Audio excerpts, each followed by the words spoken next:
que ações práticas haveria ali dentro que fizesse com que nós reconhecêssemos a matriarca e a figura do patriarca? Tipo, acordamos, café da manhã, e aí? A primeira coisa é o contexto, tá? Para que um patriarca ou uma matriarca exerçam a sua masculinidade e feminilidade, você precisa estar aderente aos princípios relacionais, que eu chamo. São 4. Verdade, respeito, diálogo e reciprocidade afetiva. O contexto de verdade, respeito, diálogo e reciprocidade afetiva, só quem é adulto consegue manter.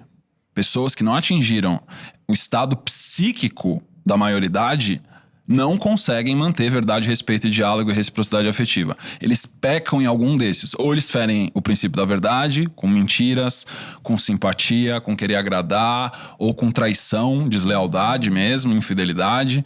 O respeito é quebrado através da violência moral, violência intelectual, violência afetiva ou violência física. Verbal, afetiva. Então, a gente tem o princípio do diálogo sendo quebrado como o orgulho, a vaidade de querer estar certo, de querer impor a sua vontade em cima do outro e não estar aberto, flexível a construir uma solução em conjunto, em consenso. E o quarto, que é usualmente o mais menosprezado e as pessoas quebram com muita facilidade, é a reciprocidade afetiva. E aqui a gente tem uma armadilha muito grande em relacionamentos que as pessoas demoram para aprender. E casais maduros, quando eles ouvem, eles falam: nossa, isso é exatamente isso a verdade, que é a reciprocidade afetiva. Por quê? Porque existe um certo consenso na maioria da população imatura de que afeto é uma coisa boa. Afeto não é necessariamente uma coisa boa, principalmente quando você dá afeto de maneira desmedida e não requisitada. Quando você dá afeto para uma pessoa que não requisitou, esse afeto é violência, na verdade.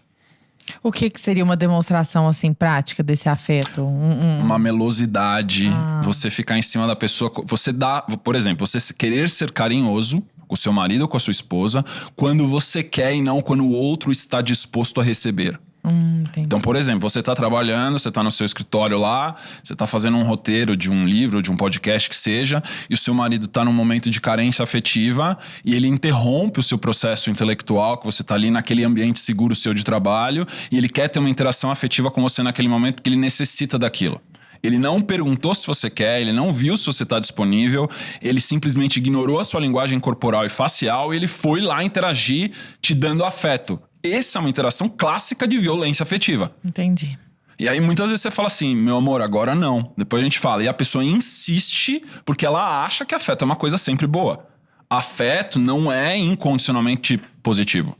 Ainda critica e fala: mas eu tô te dando amor e carinho, você vê com essa violência, ainda acha que é o outro que tá agindo com violência. Sai com o vitimismo da situação, colocando o outro como errado, sendo que ela quebrou o princípio do diálogo e quebrou o princípio do respeito. Esses são tipos de princípios que ficam ocultos na maioria das pessoas. É por isso que a maioria das pessoas não tem sucesso relacional.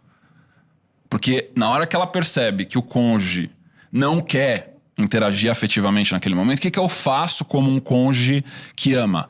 Eu dou espaço pro meu cônjuge, seja meu marido, seja minha esposa. Mesma coisa com filho.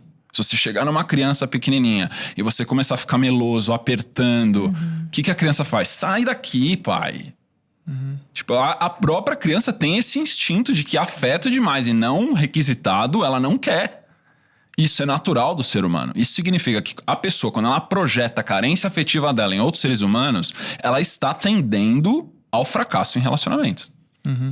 E isso é algo que eu, particularmente, nunca ouvi ninguém ensinar. E foi um dos motivos que eu comecei a ensinar relacionamentos, é que coisas que são óbvias para quem é maduro. As pessoas que são imaturas, elas erram continuamente, diariamente, rotineiramente nesses pontos principais. Aí elas chegam sempre nos mesmos resultados, seja divórcio, seja traição, seja abandono. E elas saem com um sentimento, principalmente quem dá afeto, de eu sou a pessoa mais maravilhosa do planeta, eu sempre dou afeto, eu sempre faço tudo, eu me sacrifico pelo relacionamento e meus relacionamentos nunca dão certo. As pessoas falam muito isso pra mim: Lucas, eu tô fazendo tudo certo e meus relacionamentos sempre dão errado. Eu falei: então você não está fazendo tudo certo. O primeiro processo, a verdade, é você admitir com humildade de que talvez você não saiba como fazer um relacionamento funcionar.